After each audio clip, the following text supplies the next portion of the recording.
어느 날 삼손은 가사로 내려갔다. 거기서 어떤 창녀를 만나 그의 집으로 들어가 그와 함께 밤을 지냈다. 가사 사람들은 삼손이 왔다는 말을 듣고 그가 잠들어 있는 집을 에워싸고 밤새도록 성문을 지켰다. 그렇게 조용히 지키고 있다가 날이 새면 그를 붙잡아 죽이려는 심산이었다. 그러나 삼손은 한밤중에 자리에서 일어나 성문으로 가서 문뿐만 아니라 두 문설주와 빗장까지 모두 뽑아내었다. 그러고는 그것들을 어깨에 메고 헤브론 맞은편에 있는 산꼭대기로 올라갔다.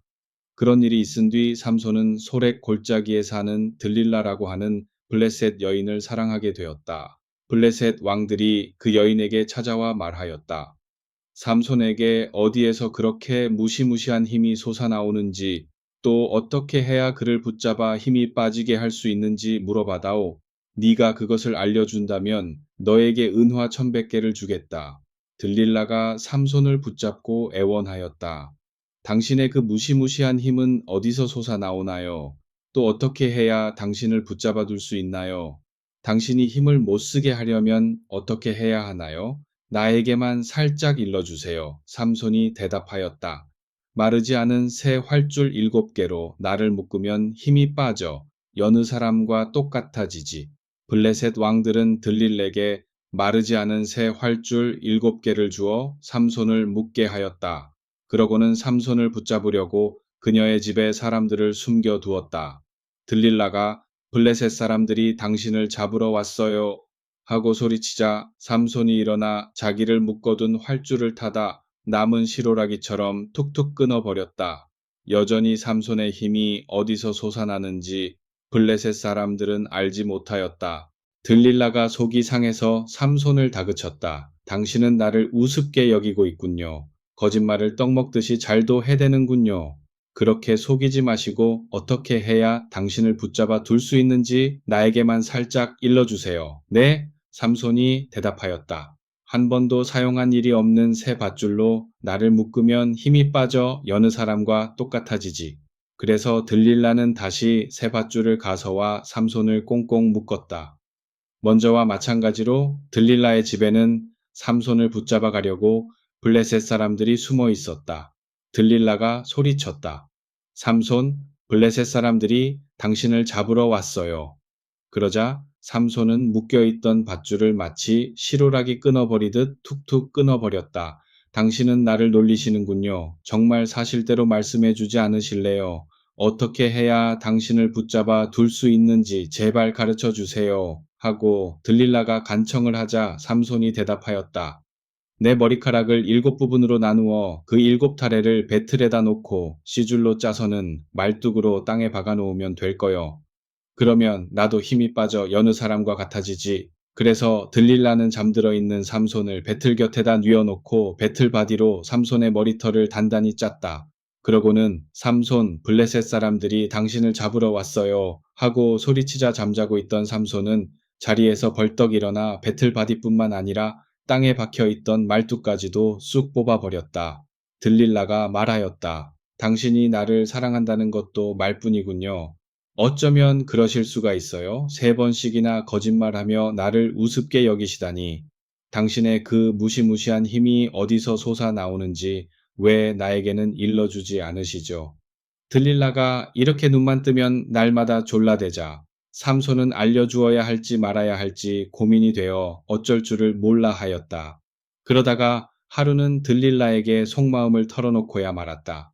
하나님께서는 내가 어머니 뱃속에 있을 때부터 나를 나실인으로 가려 뽑으셨소. 그래서 내가 태어난 뒤로는 내 머리에 단 한 번도 칼을 대지 않으셨소. 그러니까 내 머리카락이 그 무시무시한 힘을 제공해 주는 셈이요.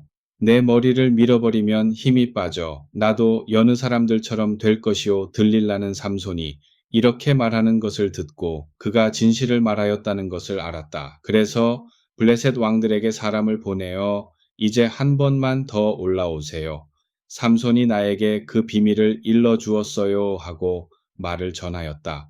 그러자 블레셋 왕들이 전에 약속하였던 은을 가지고 들릴라가 있는 곳으로 올라왔다. 들릴라는 자기 무릎에 삼손을 뉘이고 잠들게 한 뒤 블레셋 사람들을 불러 삼손이 따내린 머리카락 7가닥을 잘라 내게 하였다. 그러자 삼손의 억센 힘이 빠져나갔다. 들릴라가 소리쳤다. 삼손, 블레셋 사람들이 당신을 잡으러 왔어요. 삼손은 전처럼 벌떡 일어나 사람들이 자기를 어떻게 하더라도 물리칠 수 있으리라고 생각하면서 잠에서 깨어났다. 하나님이 이미 자기에게서 떠나가신 줄을 알지 못하였기 때문이다. 블레셋 사람들이 삼손을 노쇠줄로 꽁꽁 묶어 두 눈을 빼내고는 가사로 끌고 가 감옥에 쳐넣은 뒤 맷돌을 돌리게 하였다. 그러나 삼손의 머리카락은 점점 자라났다. 블레셋 왕들은 함께 모여 자기네 신인 다곤에게 성대한 제사를 올렸다. 또 잔치를 벌여 먹고 마시고 흥겨운 노래를 부르며 즐거워하였다. 우리의 신은 고마우셔라. 우리 원수를 잡아주셨네. 우리의 신은 고마우셔라. 삼손을 우리에게 넘겨주셨네. 잔치에 모인 사람들은 모두 신이 나서 소리 질렀다. 삼손을 끌어내라. 그 녀석을 데리고 실컷 놀려대며 웃어나보자. 그래서 사람들은 삼손을 감옥에서 끌어내다가 그를 데리고 장난치며 재미있어 하였다. 그들은 모든 사람이 그 모습을 바라볼 수 있도록 두 기둥 사이에 삼손을 묶어 놓았다. 사람들은 또 이런 노래를 부르며 자기들의 신에게 찬양하였다. 그토록 우리 농사를 다 망쳐놓고 그토록 우리 결애를 수도 없이 쳐죽이던 원수, 그 원수를 잡아주신 우리의 신은 고마우신 분, 삼손을 넘겨주신 우리의 신 고마우신 분.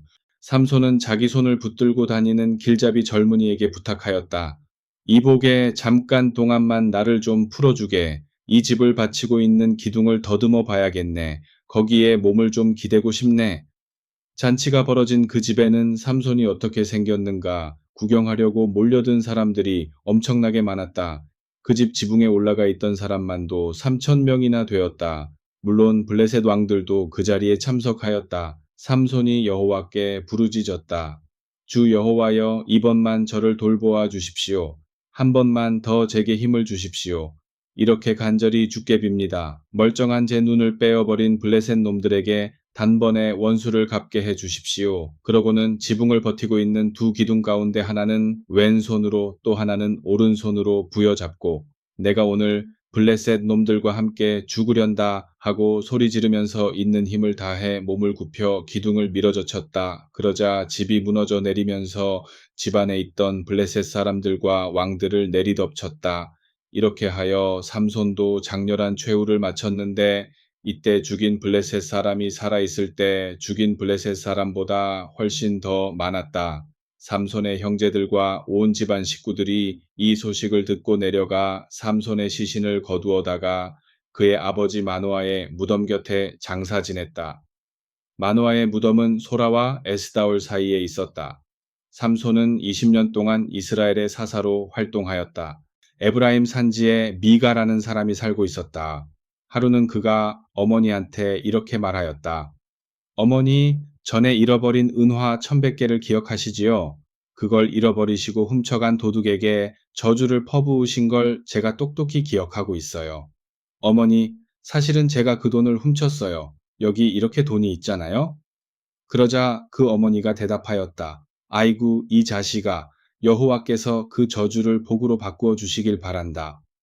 미가가 은화 1,100개를 어머니한테 돌려드리자 어머니가 이렇게 말하였다. 여호와께서 내게 복을 내려주시도록 내가 이 돈을 주께 바치겠다. 이 돈으로 신상을 새기고 금속을 더십혀 모셔놓자. 나는 이 돈을 너를 위해 쓰겠다. 미가의 어머니는 그 은화 가운데서 200개를 은장이에게 주었다. 은장이는 그 돈으로 신상을 새겨 금속을 더십혔다. 미가는 그 신상을 가져다 자기 집에 모셔놓았다. 다시 말해 미가의 집에 성소가 생긴 셈이다. 또 미가는 제사장 의복의 일종인 에봇과 하나님의 뜻을 알아내는 데 쓰이는 드라빔을 만들었으며 아들 가운데서 하나를 뽑아 이 성소에서 제사장 일을 보게 하였다. 이때는 이스라엘에 아직 왕이 없어서 사람들 모두 자기 하고 싶은 대로 하였다. 그 무렵 유다 지파 사람으로 유다 베들레헴 출신인 어떤 젊은 레위인이 미가의 집에 와서 몸붙여 살고 있었다. 그가 미가의 집에서 살게 된 까닭은 다음과 같다. 이 젊은 레위인은 자기 고향인 유다 베들레헴을 떠나 머물러 살 곳을 찾아 돌아다녔다. 그러다가 어느 날 에브라임 산악지대에 있는 미가의 집까지 오게 되었다. 미가가 그에게 물었다. 그대 고향이 어디요? 그 젊은이는 예, 나는 유다 베들레헴 사람으로 레위인인데 이렇게 머무를 곳을 찾아 이리저리 돌아다니는 중입니다. 하고 대답하였다. 이 말을 듣고 미가는 그에게 그렇다면 우리 집에서 함께 사십시다. 우리 집 어른이 되어 주시고 제사장이 되어 주시오. 그러면 우리가 해마다 은화 10개와 옷을 드리고 먹고 살 걱정 없이 해드리리다 하고 제의하였다.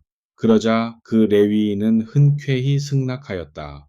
미가는 그 젊은이를 제사장으로 삼고 친자식처럼 아껴주었다. 미가는 이제 레위인을 제사장으로 앉혔으니 여호와께서 자신에게 복을 주실 것이다 라고 생각하였다. 이때에는 이스라엘에 아직 왕이 없었다. 단 지파는 아직도 살아갈 땅을 유산으로 분배받지 못하여 어디에 가서 살아야 좋을지 몰라 이리저리 떠돌아다녔다. 이때까지도 단 지파는 자기네 몫으로 땅을 분배받지 못해 정착하지 못한 것이다. 그래서 단 지파 사람들은 자기 지파 사람들 가운데에서 용맹스러운 5사람을 소라와 에스다올에서 뽑아 어디가 좋은지 알아보라고 보냈다. 그들이 에브라임 산악지대를 돌아다니다가 마침 미가의 집에 다다라 거기서 밤을 보내게 되었다. 그들이 미가의 집에 가까이 갔을 때 사람의 말소리가 들리는데 가만히 들어보니 많이 듣던 목소리였다. 그래서 그쪽으로 가보니 그 젊은 레위인이었다. 어떻게 해서 여기까지 오게 되었소? 그래, 여기서는 무얼 하고 있는 거요? 이런 데서 다 만나게 되다니 하고 그들이 반가이 묻자 그 젊은이가 대답하였다. 이 집 주인인 미가란 분이 내게 친절히 대해 주셨어요. 그는 내가 레위인이라는 말을 듣고 자기 집에서 제사장 일을 좀 봐달라고 하더군요. 그래서 이렇게 일하고 있어요. 그렇군요. 그럼 우리 부탁을 하나 들어주시오. 우리가 지금 머무를 땅을 찾으러 돌아다니는 길인데 일이 잘 될지 어떨지를 하나님께 좀 여쭈어 봐 주시오 하고 그들이 부탁을 하자 그 젊은 제사장은 아무 걱정들 하지 말고 길을 떠나시오. 하나님께서 그 걸음을 지켜주실 것이오 하고 대답하였다. 그 5사람이 길을 가다가 라이스에 이르렀다. 그곳에 도착하여 주민들이 사는 모습을 살펴보니 시돈 사람들처럼 아무런 걱정 없이 편안하게 살고 있었다. 그 땅에는 권력을 잡은 독재자가 없어 짓눌려 지내지 않아도 되었기 때문이다. 또한 그곳은 지리적으로도 시돈 땅과 거리가 멀어 아람 사람들의 간섭을 받지도 않았다. 그들이 소라와 에스다올로 되돌아오자 기다리고 있던 단 지파 사람들이 궁금하여 그래 사정이 어떻던가 하고 물었다. 그들은 예, 어서 치러 올라갑시다. 우리가 라이스의 좋은 땅을 봐두었어요. 지금 우리가 이러고 있을 때가 아닙니다. 어서 올라갑시다.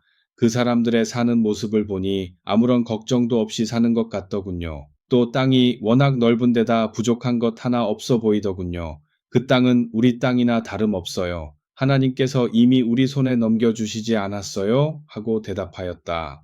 단 지파 사람들 가운데서 600명이 무장을 하고 소라와 에스다올에서 출발하였다.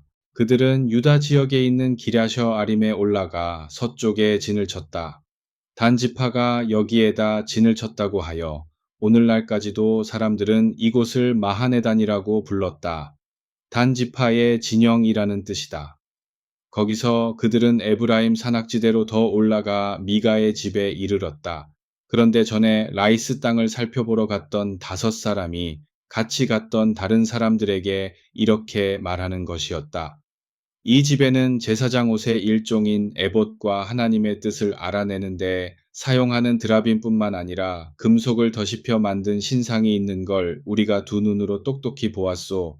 그러니 그것들을 어떻게 해야 할지는 그대들이 더 잘 알 것이요. 그러고서 그들은 미가 집에 사는 젊은 레위인의 거처로 가 안부를 묻고 나머지 무장을 한 600명은 그 집 대문을 지키게 하였다.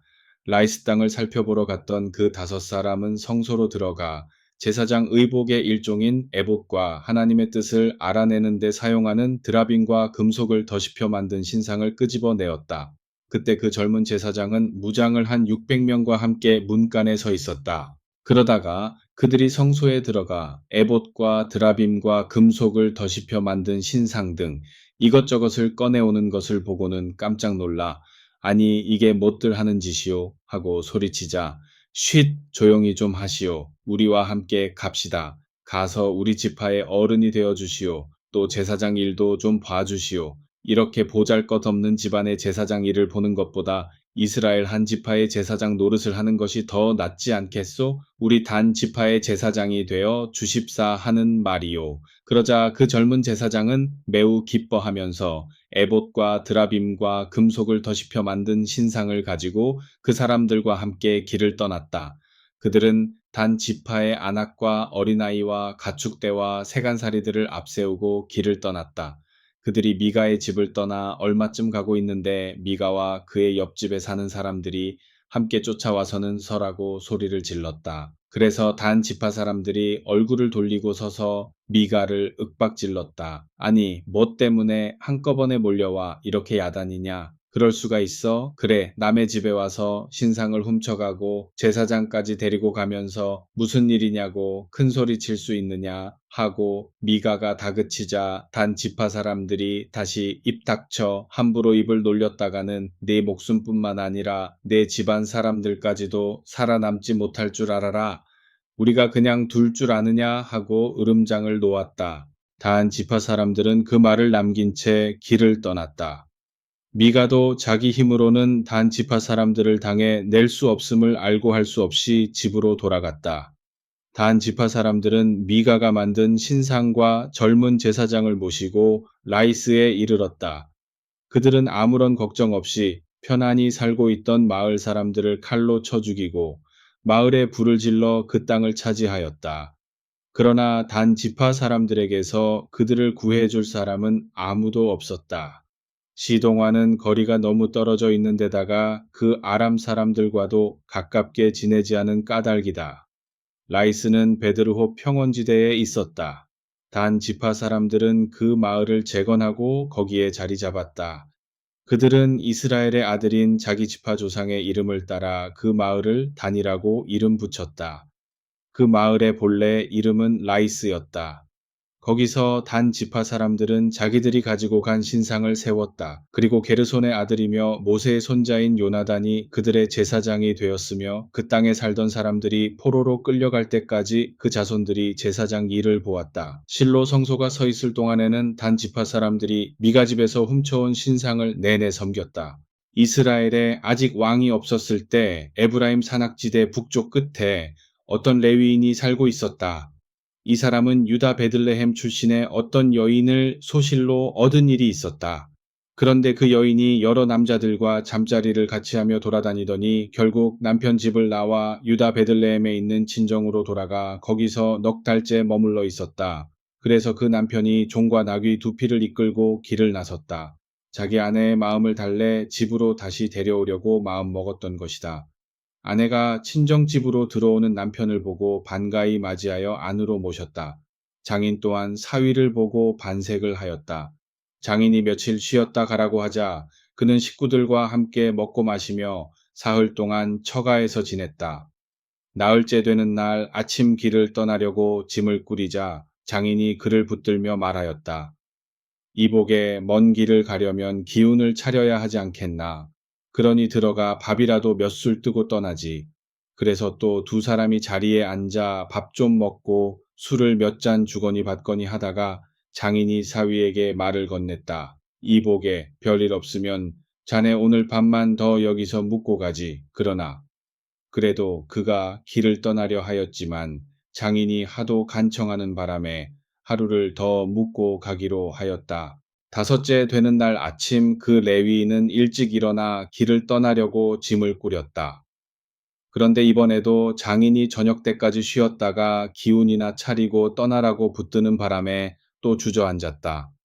그래서 장인과 함께 밥 먹고는 자기 아내와 종을 데리고 길을 나서려 하는데 저녁 때도 다 되고 하였으니 오늘 저녁도 묵고 가는 게 어떻겠는가? 저렇게 해도 다 저물어 가고 있지 않는가?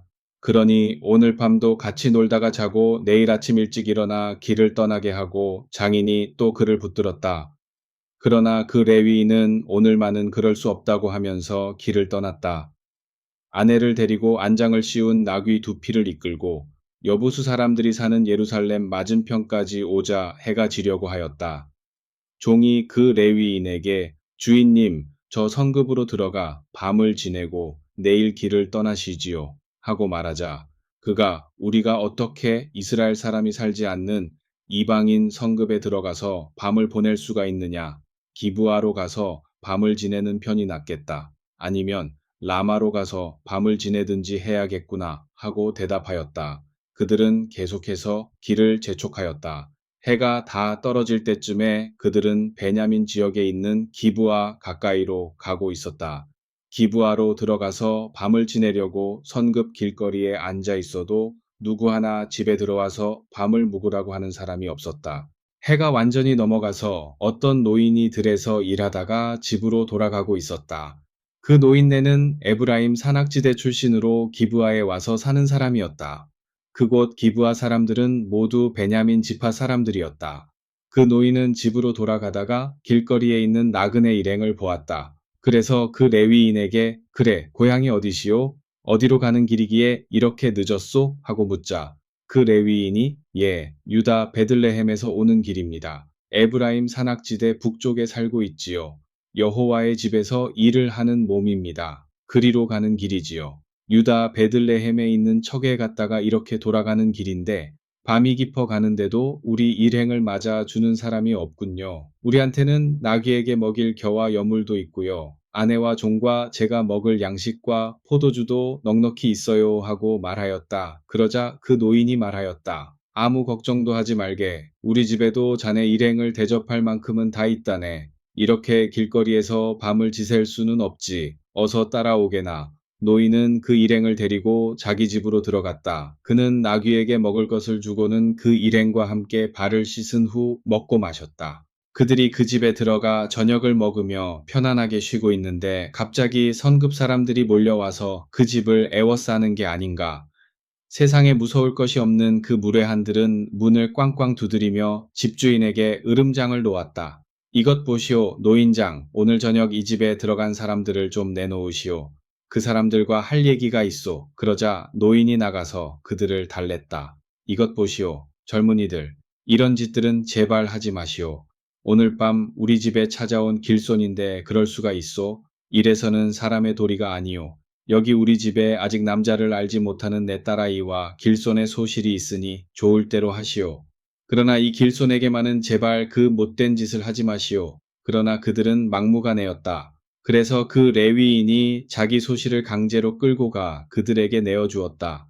그러자 그들이 그 여인을 끌고 가 밤새도록 욕보이면서 별 못된 짓을 다 하다가 새벽쯤이 되어서야 놓아주었다. 그 여인은 날이 셀 때가 되어서야 겨우 남편이 묵고 있는 집 앞에 와서 쓰러져 날이 환히 밝을 때까지 거기에 누워 있었다. 그 남편이 길을 떠나려고 일찍 일어나 나와 보니 자기 아내가 두 손으로 문빗장을 잡은 채 문 앞에 쓰러져 있는 게 아닌가. 그가 자기 아내를 흔들어 깨우면서 여보 길을 떠납시다 하고 말을 해도 아무런 기척이 없었다. 그래서 그는 그 시신을 나귀에 태우고 집으로 돌아갔다. 집에 돌아와서 그 레위인은 칼을 들어 자기 아내의 시신을 마디마다 찍어 12덩이로 나누어서 온 이스라엘 지역에 보냈다. 그것을 보는 이마다 이렇게 말하였다. 도대체 이렇게 끔찍스러운 만행을 들어본 일이 없다. 우리 이스라엘이 애굽 땅에서 나온 날부터 오늘날까지 이런 참혹한 일이 벌어졌다는 말을 들어본 적이 있는가? 우리 공동체의 질서를 깨뜨리는 이런 끔찍한 일이 일어날 수 있을까? 자, 우리가 이러한 만행을 그냥 두어서는 안 되겠다. 다 같이 모여 의논해 보자. 온 이스라엘 사람들이 미스바 성소에 모여들었다. 북쪽의 단에서부터 남쪽의 부엘세바까지, 그리고 동쪽의 길르앗에 사는 사람들까지 전국 각처에서 사람들이 모여들었다. 이스라엘 온 지파의 우두머리들 뿐만 아니라 온 공동체가 함께 모인 것이다. 이렇게 무장하고 모여든 보병이 모두 40만 명이나 되었다. 이때 베냐민 지파 사람들은 온 이스라엘 사람들이 미스바에 모였다는 소식을 들었다. 모여든 이스라엘 사람들이 상의를 하였다.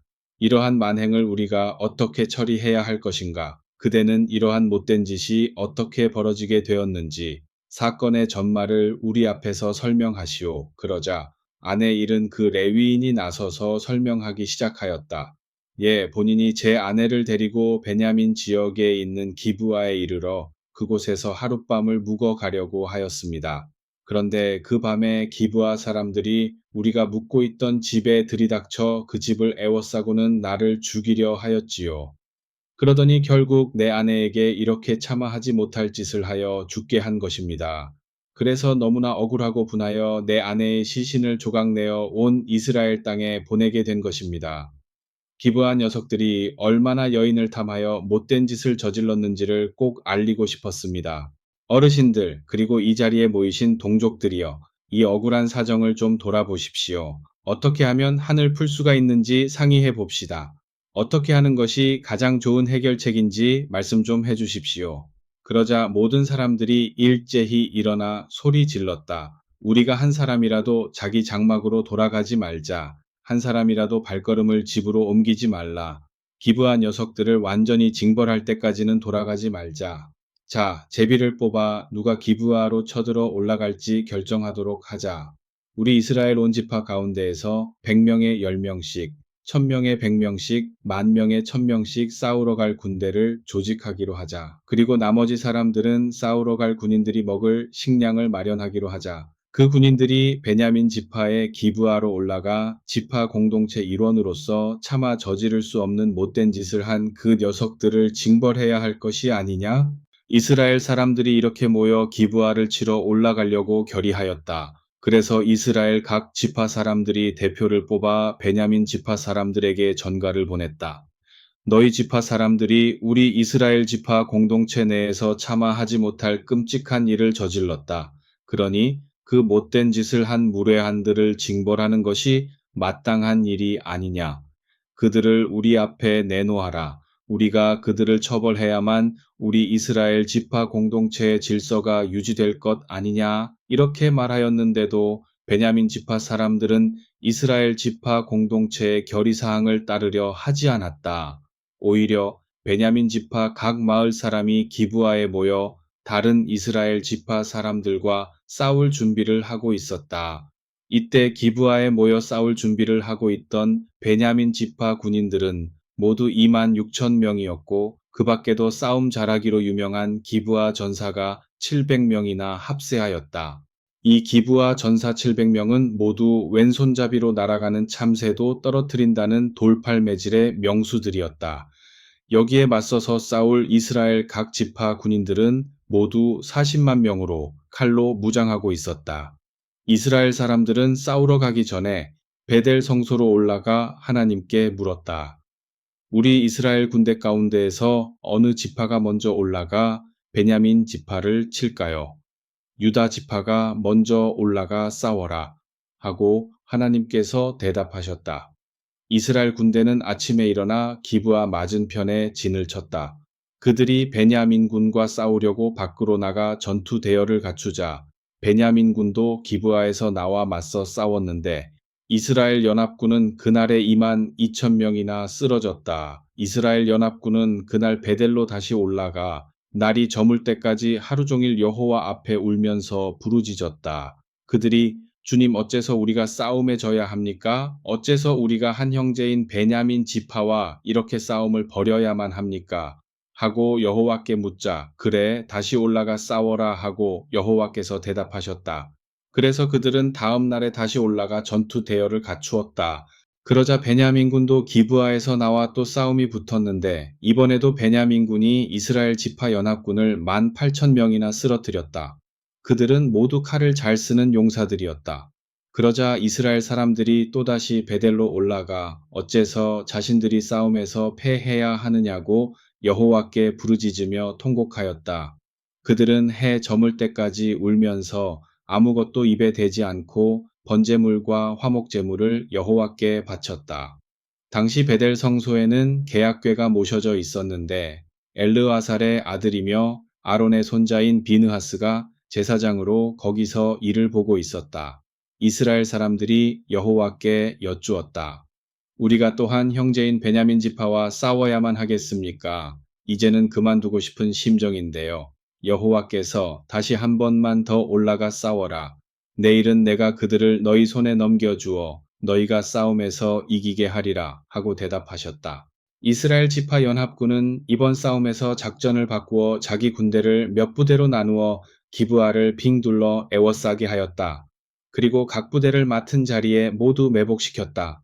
그러다가 사흘째 되는 날 이스라엘 지파 연합군이 전처럼 기브아를 치려고 전투 대열을 갖추어 출동하자 베냐민군도 이스라엘 지파 연합군과 싸우려고 성을 비우고 기브아에서 모두 나왔다. 성에서 나온 베냐민 군들은 베델로도 올라가고 기브아 앞에 있는 들녘으로도 뛰어나갔다. 그들은 이스라엘군을 30명쯤 쳐 죽이고는 이번에도 우리가 또 이긴 거야. 별것도 아닌 녀석들이 자꾸 쳐들어온단 말이야. 하고 말하였다. 그러나 이스라엘 지파 연합군은 처음에 쳐들어가 도망하는 채 하다가 선급에서 멀리 떨어진 곳까지 베냐민군을 꿰어냈다가 그때 매복하고 있던 부대가 성 안으로 기습 공격해서 성문을 걸어 잠그자는 작전을 세워놓고 있었다. 이스라엘 군대가 각각 맡은 자리에서 떠나 바알다말에 집결하여 전열을 가다듬고 있을 때 기브아 부근에 매복하고 있던 부대가 갑자기 일어나 쏟아져 나왔다. 매복하고 있던 10,000명의 특공대가 기브아로 쳐들어갔다. 베냐민군은 자기네가 이렇게 참변을 당하리라고는 상상도 하지 못하였다. 싸움은 격렬하였다. 여호와께서 베냐민군을 이스라엘 지파 연합군에게 넘겨주셔서 그날 이스라엘 연합군이 쓰러뜨린 베냐민군의 수는 25,100명이나 되었다. 쓰러진 사람들은 모두 칼을 잘 쓰는 명수들이었다. 베냐민군은 그제야 자기들이 싸움에서 패한 것을 알았다. 일은 이렇게 된 것이다. 이스라엘 주력 부대는 베냐민 군대가 쫓아오자 기브아 부근에 매복하고 있던 특공대를 믿고 뒤로 후퇴하였다. 그러자 기브아 부근에 매복하고 있던 이스라엘 특공대가 기브아에서 멀리 나가 있는 베냐민군을 확인하고 기브아 성 안으로 쳐들어가 거기 있는 사람들을 모두 칼로 쳐 죽였다. 이스라엘 지파 연합군은 기브아 성에 연기가 치솟는 것을 신호로 이스라엘 주력 부대가 퇴각하다가 돌아서서 베냐민군을 공격하기로 미리 작전을 짜놓다. 그것도 모르고 이스라엘 군인 30명가량을 쓰러뜨린 베냐민군은 그 여세를 몰아 이스라엘 주력 부대를 뒤쫓아갔다. 그러면서 저 녀석들이 이번에도 도망치기만 하는구나. 이번에도 우리가 이겼어 라고 여유를 부리다가 선급 쪽을 바라보니 성급에서 연기가 하늘로 치솟는 것이 아닌가. 그러자 뒤로 물러나던 이스라엘 주력 부대도 발길을 돌리 베냐민군을 공격하기 시작하였다. 베냐민군은 이스라엘 주력 부대가 뒤돌아서서 공격해오는 것을 보고 깜짝 놀라 이제는 죽었구나 싶어 빈들 쪽으로 도망치려고 하였으나 벗어날 수가 없었다. 이스라엘 주력 부대뿐만 아니라 기브아 선급에서 쫓아나온 특공대까지 가세하여 베냐민군을 공격하였다. 이들 이스라엘 지파 연합군은 베냐민군을 에워싸고 기브아 동쪽에 있는 노하까지 추격하여 짓밟았다. 이때 쓰러진 베냐민군은 18,000명이나 되었다. 가까스로 살아남은 일부 베냐민 군인들만 빈들 쪽 림몬 바위로 도망쳤다. 이스라엘군은 마치 이삭을 칼로 베듯 큰 길에서도 베냐민군을 5,000명이나 쳐 죽였다. 또 기돔으로 도망치는 베냐민군까지 뒤쫓아가 2,000명을 더 쳐 죽였다. 이렇게 해서 쓰러뜨린 베냐민군의 수는 모두 25,000명이었다. 베냐민군 가운데에서 겨우 600명만이 빈들로 도망쳐 림몬 바위에 이르러 거기서 넉 달을 숨어 지냈을 뿐이다. 이스라엘 지파 연합군은 또 온 베냐민 지역을 돌아다니며 사람뿐만 아니라 가축까지 진멸하고 선급들을 모두 불태워 버렸다. 온 이스라엘 사람들은 미스바에 모여 엄숙히 서약하였다. 우리가 절대로 베냐민 지파 사람들에게는 딸을 주어 결혼시키지 말자. 그들은 이렇게 약속하고는 모두 베델 성소로 올라가 하나님 앞에서 자기 동족인 베냐민 지파에게 그렇게 한 것이 너무나 마음이 아파 하루 종일 대성통곡하였다. 이스라엘의 하나님 여호와시여, 어째서 우리 이스라엘 가운데에서 이러한 일이 일어나야만 하였습니까? 오늘 우리는 우리 지파 공동체 중에서 한 지파를 잃었습니다. 다음 날 아침 해 뜰 무렵 그들은 일찍 일어나 거기에다 제단을 쌓고 여호와께 번제물과 화목제물을 드렸다. 그리고 우리가 이스라엘 지파 총회를 여호와 앞에서 열기로 하였는데 오늘 이 자리에 참석하지 않은 지파가 있느냐 하고 일일이 조사해 보았다. 누구든 미스바로 나와 여호와 앞에 서지 않는 사람은 모두 사형에 처하기로 약속하였기 때문이다. 이스라엘 사람들이 동족인 베냐민 지파 사람들을 생각하면서 이제 한 지파가 우리 이스라엘 지파 공동체에서 끊어져 버렸으니 어쩌면 좋단 말인가. 그래도 살아남은 이들의 대를 잇게 해주어야 할 텐데. 전에 여호와 앞에서 다시는 베냐민 지파 사람들에게 딸을 주지 말자고 서약까지 하였으니 하고 마음 아파하였다. 어떻게 좋은 방법이 없을까? 하고 궁리하다가 혹시 지파 공동체 소집에 따르지 않고 여호와 앞에 나오지 않은 사람들이 있소? 하고 물어보았다. 그래서 일일이 조사해 보았더니 길르앗에 있는 야베스 선급에서 한 사람도 참석하지 않은 것이 드러났다. 이스라엘 지파 공동체 모임에 참석하였던 사람들은 용사만 2,000명을 야베스 길르앗으로 보내면서 이렇게 명령을 내렸다. 야베스 길르앗 성급에 사는 사람들은 모조리 칼로 쳐 죽여라. 부인네뿐만 아니라 어린아이들까지도 그냥 살려두어서는 안 된다. 너희가 할 일은 바로 이것이다. 남자뿐만 아니라 남자와 잠자리를 같이 하는 아낙네들까지도 모조리 죽여라. 다만 아직 사내를 모르는 처녀들만은 살려두어라. 그래서 야베스 길르앗으로 올라간 이스라엘 사람들은 아직 사내를 모르는 처녀 400명만을 실로에 있는 진지로 끌고 갔다. 또 이스라엘 지파 공동체 회의에서는 사람들을 뽑아 림몬 바위에 숨어 사는 베냐민 지파 사람들에게 보내어 그들을 치지 않겠다고 서약을 하였다. 그러자 그곳에 숨어 살던 베냐민 남자 600명이 밖으로 나왔다. 그래서 이스라엘 사람들은 그들에게 야베스 길르앗에서 끌고 온 처녀들을 아내로 맞으라고 내주었으나 처녀들의 수가 모자랐다. 이스라엘 사람들은 마음이 아팠다. 여호와께서 이스라엘 지파 공동체 가운데에 분란을 만들어 한 지파를 잃게 하셨기 때문이다. 지파 공동체의 장로들이 모여 어떻게 해야 남아있는 베냐민 지파의 남자들을 장가보낼 수 있을까? 베냐민 지파의 여인들 가운데 살아남아 있는 사람이 하나도 없으니 살아남은 베냐민 지파의 남자들이 살아갈 땅이 있어야 우리 이스라엘 지파 공동체 중에서 한 지파가 끊어지지 않을 것인데 우리 딸들을 그들한테 시집 보낼 수도 없고 우리 모두가 절대로 베냐민 지파 사람들에게는 딸을 시집 보내지 말자고 결의까지 해놓았으니 참 야단났군 하고 걱정하였다. 그때 한 사람이 소리 질렀다. 옳지. 해마다 실로에서 여호와께 드리는 잔치가 벌어지지 않는가? 실로는 베델에서 세겜으로 가는 큰 길 동쪽에 있는 마을로 베델 북쪽, 즉 르보나 남쪽에 위치해 있었다. 이스라엘 장로들은 남아있는 베냐민 지파의 남자들에게 이렇게 말하였다. 이것들 보시오. 그대들은 실로로 가서 포도원에 숨어 있다가 젊은 실로 처녀들이 잔치 때 춤을 추려고 나오거든. 얼른 포도원에서 뛰어나와 마음에 드는 처녀를 붙들어 베냐민 땅으로 데리고 가시오. 혹시 그 처녀들의 아버지나 오라비들이 와서 따지면 우리가 다 알아서 하겠소. 우리는 그들에게 제발 그 처녀들을 베냐민 지파의 남자들에게 주게나. 우리가 그들과 전쟁 벌인 것을 잘 알고 있지 않은가. 그런데 싸움이 끝나고 베냐민 지파 여인네들까지도 다 죽이고 보니 그들의 씨가 말라버릴 지경이 되지 않았나. 그래서 그들에게 그렇게 시킨 것일세. 자네들이 그 베냐민 지파의 남자들에게 일부러 딸을 시집 보낸 것도 아니니 우리가 함께 맺은 서약을 지키지 않은 것도 아니지 않는가 하고 말할 셈일세. 그러니 아무 걱정 말고 어서들 올라가게나.